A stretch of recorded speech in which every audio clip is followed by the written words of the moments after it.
कहानी की शुरुआत में हमें एक फैमिली को दिखाया जाता है जहाँ एक लड़की कहती है कि हम इस दिन का काफी दिनों से वेट कर रहे थे। मतलब कि आज उसके भाई की क्लास के बारे में पता चलने वाला है। उसके डैड भी कहते हैं हाँ तुमने सही कहा। तभी वो अपने बेटे से कहता है तुम इतने परेशान क्यों हो रहे हो, जबकि टेंशन तो हमें होनी चाहिए कि आखिर तुम्हें कौन सी क्लास मिलने वाली है। मैं तो वैसे काफी एक्साइटेड हूँ। उसकी मम्मी भी कहती है मैं भी काफी नर्वस हूँ, इतनी तो मैं अपने टाइम पर भी नहीं थी। तभी वो लड़की कहती है एरल मेरा सबसे अच्छा छोटा भाई है, तो मुझे लगता है कि उसे कोई कमाल की क्लास मिलने वाली है। फिर वो सब ऐसे ही बातें करने लग जाते हैं। एरल बेचारा उनकी बातें सुन के काफी पक जाता है। तभी वो हमें क्लास के बारे में बताने लगता है कि इस दुनिया में जब कोई 10 साल का हो जाता है तो उसे गॉडेस की ब्लेसिंग मिलती है, जिसमें उसे अपनी क्लास के अकॉर्डिंग स्किल्स मिलती है। लाइक किसी को आलू बेचने की तो किसी को किंग बनने की। इसके बाद हमें अगले दिन का सीन दिखाया जाता है जहाँ सभी बच्चे अपनी ब्लेसिंग का वेट कर रहे थे। फिर चर्च के फादर कहते हैं तो चलो अब हम अपनी रिचुअल को स्टार्ट करते हैं। वो सभी बच्चों को बारी बारी से आने को कहते हैं, जिसके बाद एक लड़का आगे आता है। फिर फादर अपनी रिचुअल से बताते हैं कि तुम एक ब्लैकस्मिथ बनोगे। वो लड़का खुश होकर वहाँ से जाने लगता है। फिर इसके बाद काफी बच्चों को अपनी क्लास के बारे में पता लग जाता है। एरल की बहन एरल को हौसला देने लगती है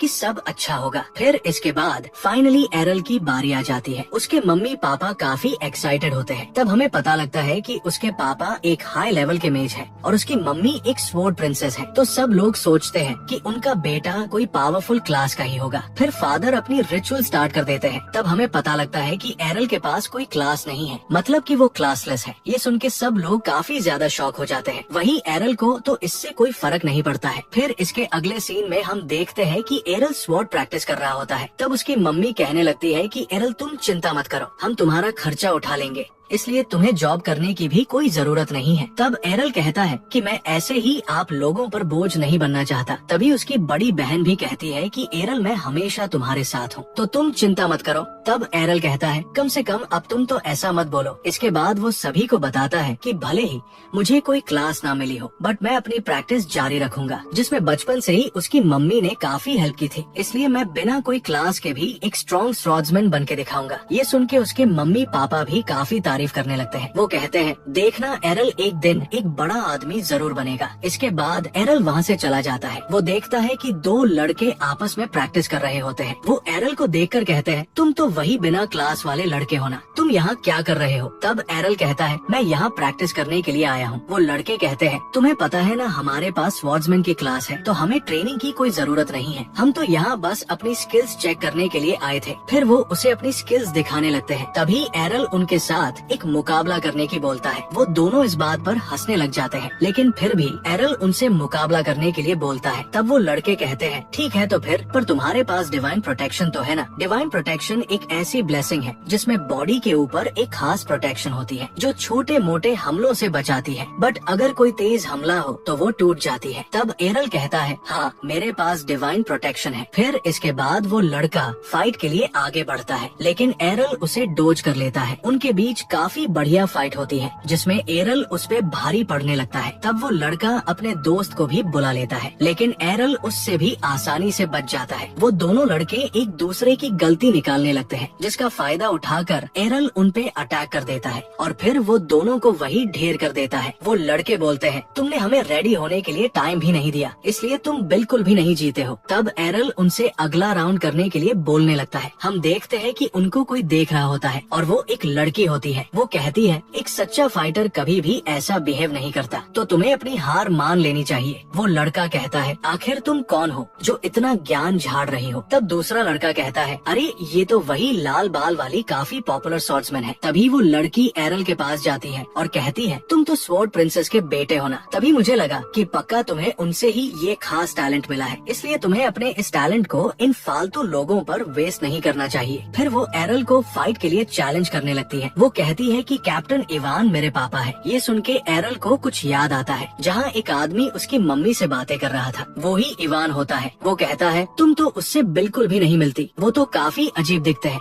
तब वो लड़की कहती है, मेरे पापा काफी रिस्पेक्टेबल इंसान है, तो तुम्हें थोड़ा तमीज से बात करनी चाहिए, और वो भी एक स्वॉर्ड्समैन है, इसके बावजूद भी गांव वाले बस तुम्हारी मम्मी को ही नंबर 1 मानते हैं, और मैं ये ऐसा कभी नहीं होने दूंगी। तब एरल कहता है, अगर तुम्हें मेरी मम्मी से दिक्कत है तो फिर मुझ पे क्यों गुस्सा हो रही हो? तब वो लड़की कहती है, तुम्हारे अंदर उनका टैलेंट है, इसलिए मैं तुमसे फाइट करना चाहती हूँ और तुम्हें हराना चाहती हूँ, जिससे मैं साबित कर दूंगी कि मेरी फैमिली ज्यादा स्ट्रॉन्ग है। वैसे मैं तुम्हें बता दूं कि मैं 1 साल से ट्रेनिंग कर रही हूँ, पर मुझे कभी इसका घमंड नहीं हुआ और मैंने अपने पापा से भी काफी स्किल्स सीखी है, इसलिए मैं तुम्हें पक्का हरा दूंगी। एरल कहता है, ठीक है, तो फिर अपनी पूरी कोशिश करना, मुझे भी यहाँ पे अपनी मम्मी के लिए फाइट तो करना ही पड़ेगा। इसके बाद वो फाइट के लिए रेडी हो जाते हैं। यहाँ पे हम देखते हैं कि जो अपना बंदा होता है वो इस लड़की को काफी अच्छी टक्कर देता है। वो लड़के बोलते हैं, सच में यार ये तो काफी कमाल का स्वॉर्ड्समैन है, और यहाँ पे ये लड़की भी सोचती है, बिना क्लास के भी ये बंदा इतनी अच्छी फाइट कैसे कर सकता है, मतलब कि ये तो सच में कमाल की बात है। एंड तभी एरल कहता है, ये काफी गुस्से में है, इसलिए इसके अटैक काफी स्लो है, इसलिए मेरे पास काफी अच्छा चांस है, मैं इस पर अटैक कर सकता हूँ। फिर जैसे ही वो अटैक करने जाता है, ये लड़की उसे ब्लॉक कर लेती है और एरल पर एक सीक्रेट अटैक कर देती है, जिसे एरल काफी मुश्किल से ब्लॉक कर पाता है और दूर जाके गिरता है। तब वो बोलता है, आखिर तुमने ये कैसे किया, मतलब तुमने एक साथ 2 अटैक कैसे करे? तब वो लड़की उसके पास आती है और कहती है, ये मेरी एक सीक्रेट स्किल है जो तुम बिना क्लास वाले कभी नहीं समझ सकते, इसलिए मुझे लगता है तुम अब हार मान चुके हो। इसके बाद सीन शिफ्ट होता है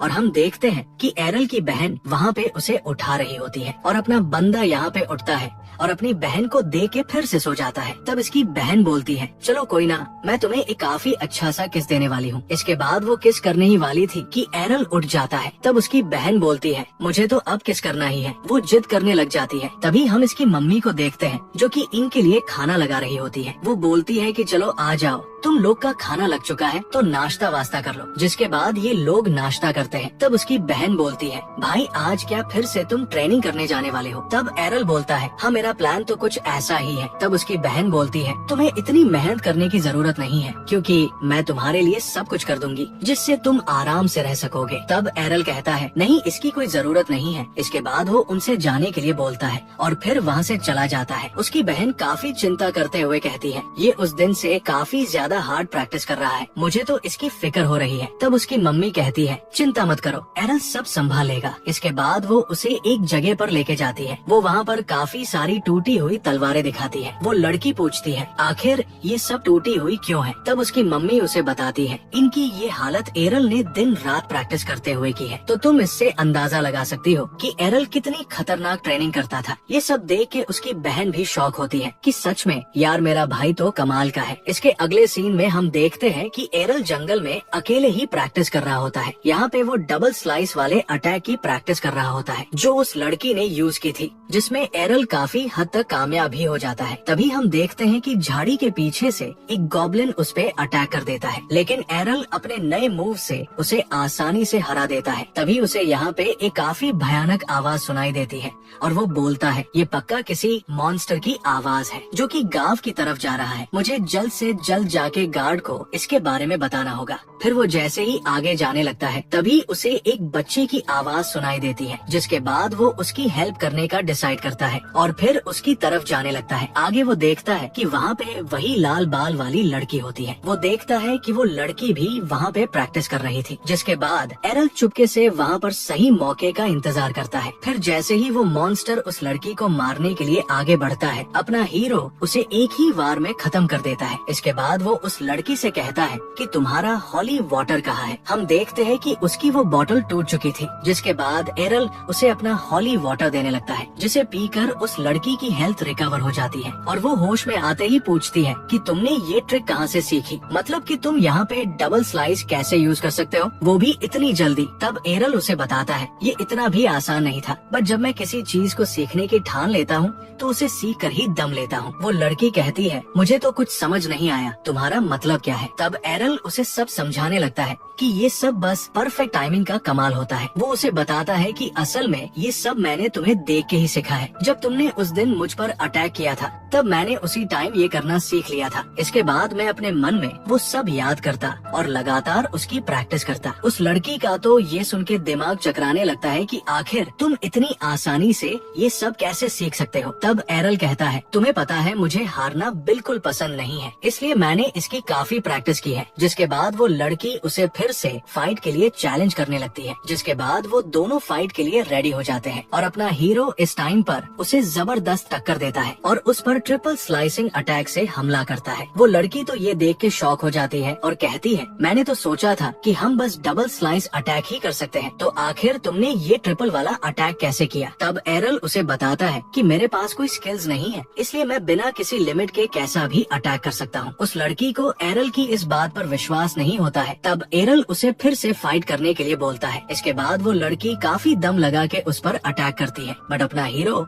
उसे एक झटके में हरा देता है और उसके पास जाकर उस दिन जैसे इस लड़की ने एटीट्यूड में बोला था, ठीक वैसे ही एरल भी उससे बात करता है, जिससे वो लड़की अब हार मान लेती है। इसके बाद एरल वहाँ से चला जाता है। फिर इसके कुछ दिन बाद का सीन आता है जहाँ पे एरल अपनी फैमिली के साथ होता है। उसके घर वाले भी लाल बाल वाली उस लड़की की बात कर रहे होते हैं। फिर वो कहते हैं कि वो लड़की ब्रेसिया जा रही है। एरल उस जगह के बारे में पूछने लगता है। तब उसकी मोम बताती है कि ब्रेसिया एक ऐसी जगह है जहाँ पे स्वॉर्ड्समैन के लिए काफी सारी चीजें हैं। उसकी मम्मी वहाँ पे एक एडवेंचरर थी और अपना हीरो ये सब सुनकर सोचता है, लगता है काफी कमाल की जगह है, मुझे भी यहाँ जाना चाहिए। इसी के साथ ये एपिसोड यहीं पे खत्म हो जाता है। तो यार आप लोग कमेंट में बताओ कि मुझे इसे कंटिन्यू करना चाहिए या नहीं, या फिर आप कोई दूसरी एनिमे सीरीज भी सजेस्ट कर सकते हो। तो ठीक है, फिर मिलते हैं किसी दूसरी वीडियो में। तब तक के लिए गुड बाय।